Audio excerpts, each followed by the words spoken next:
தப்பு செய்தவர்களை தட்டி கேட்கும் ஆனைமலை மாசாணியம்மன் வரலாறு பற்றி இன்றைய பதிவில் பார்க்கலாம்.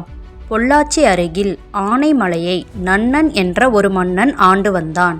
ஒரு நாள் ஒரு முனிவர் மிகவும் சக்தி வாய்ந்த அதிக சுவையுடைய ஒரு மாங்கனியை கொண்டு வந்து மன்னனிடம் கொடுத்தார். தாங்கள் இக்கனியை உண்ண வேண்டும், இது மிகவும் சக்தியும் சுவையும் வாய்ந்தது. அதை உண்டுவிட்டு அதனுடைய கொட்டையை தாங்கள் ஆற்றில் எறிந்துவிட வேண்டும் என்று கூறினார். மன்னனும் அவ்வாறே செய்வதாக வாக்களித்தார். மன்னன் அந்த மாங்கனியை உண்டு அதன் சுவையால் கவரப்பட்டு முனிவர் கூறியபடி செய்யாமல் அந்த கொட்டையை தன்னுடைய அரண்மனையில் நட்டு வைத்து வளர்க்க ஆரம்பித்தான். அதை மிகவும் கவனமாக பாதுகாத்து வளர்த்து வந்தான். நாளடைவில் அது வளர்ந்து பெரிய மரமாகியது. ஆனால் அதிசயம் என்னவென்றால், அவ்வாறு வளர்ந்து பெரிய மரமாக ஆன அந்த மரத்தில் ஒரு பிஞ்சோ கனியோ ஒன்று கூட விடவில்லை. நாளடைவில் அதிலிருந்து பூக்கள் மட்டும் தோன்றி உதிர்ந்தன. ஏமாந்த மன்னன் இறுதியாக அந்த கனியை கொடுத்த முனிவரை எங்கிருந்தாலும் தேடி கண்டுபிடித்து அழைத்து வருமாறு வேண்டுகோள் விடுத்தான். அவரை தேடி அழைத்து வந்தவுடன் முனிவரும், மன்னா, நான் தங்களுக்கு கொடுத்த கனி மரத்திலிருந்து பறிக்கப்பட்ட கனி அல்ல. பல வருடம் தவம் செய்து என்னுடைய குருநாதர் எனக்கு விரும்பி கொடுத்த கனி. அதை நான் உண்பதை காட்டிலும் நாடாளும் மன்னனாகிய நீ சுவைப்பதுதான் சாலச் சிறந்தது என்றுதான் நான் உன்னிடம் கொடுத்தேன். நான் கூறியதற்கு மாறாக நீ கொட்டையை ஆற்றில் வீசாமல் நட்டு வைத்ததால் வீண் வம்பை விலைக்கு வாங்கி கொண்டாய். மேலும் அந்த கனி ஒரு முறைதான் காய்க்கும், ஒரு பழம்தான் காய்க்கும், மீண்டும் அது காய்க்காது. அது மட்டுமல்லாது, ஒரு நாட்டில் விளைந்த கனியை மற்றொரு நாட்டில் உள்ளவர்கள்தான் உண்ண வேண்டுமே ஒழிய அந்த நாட்டில் உள்ளவர்கள் அந்த கனியை உண்ணக்கூடாது என்றும் இதனுடைய தாத்பரியம் கூறுகிறது என்றும் கூறினார். அப்படியானால் இந்த மரத்தில் விளையும் கனியை யார் உண்ண வருவார்கள் என்று துறவியிடம் மன்னர் கேட்டார்.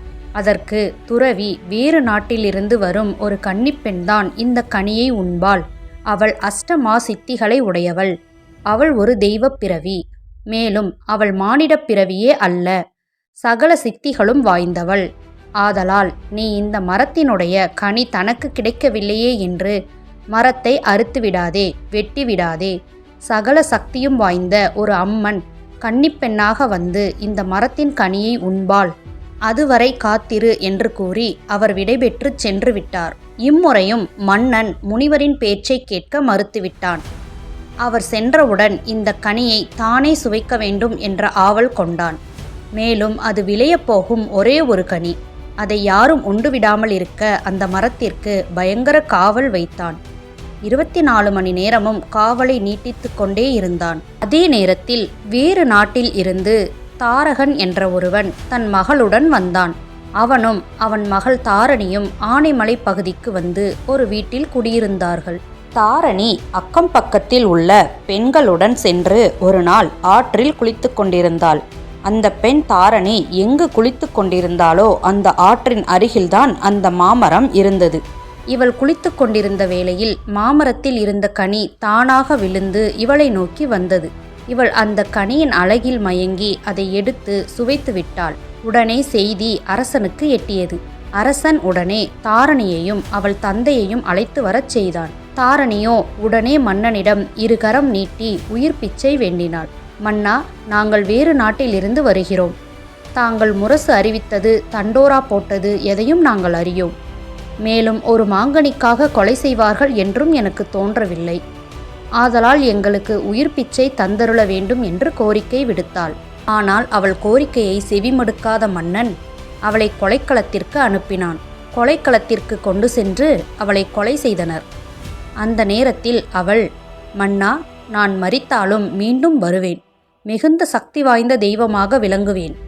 ஆனால் என்னை கொலை செய்த காரணத்தால் உன்னுடைய நாடும் மக்களும் அழிந்து போவார்கள் என்று சாபமிட்டு அவள் உயிர் நீத்தாள். அந்த பெண்ணின் உடலை அவள் தந்தை பெற்றுக்கொண்டார். பெற்றுக்கொண்டு அந்த பெண்ணிற்கு அவரும் ஊரில் உள்ளவர்களும் சேர்ந்து மண்ணால் ஒரு உருவம் செய்தனர். அது நாளடைவில் மாங்கனிக்காக உயிர்விட்ட காரணத்தினால் மாங்கனி அம்மன் என்று அழைக்கப்பட்டு நாளடைவில் மாசாணி அம்மன் என்று மருவியது. அது சிறிய மயான அம்மனாக இருந்து நாளடைவில் வளர்ந்து பெரிய கோயிலாகி மிகவும் சக்தி வாய்ந்த தெய்வமாக ஆகிவிட்டது. அதே நேரத்தில் நன்னனை எதிரி நாட்டு படைகள் சூழ்ந்து அழித்து அவனது வம்சத்தையே அழித்தார்கள்.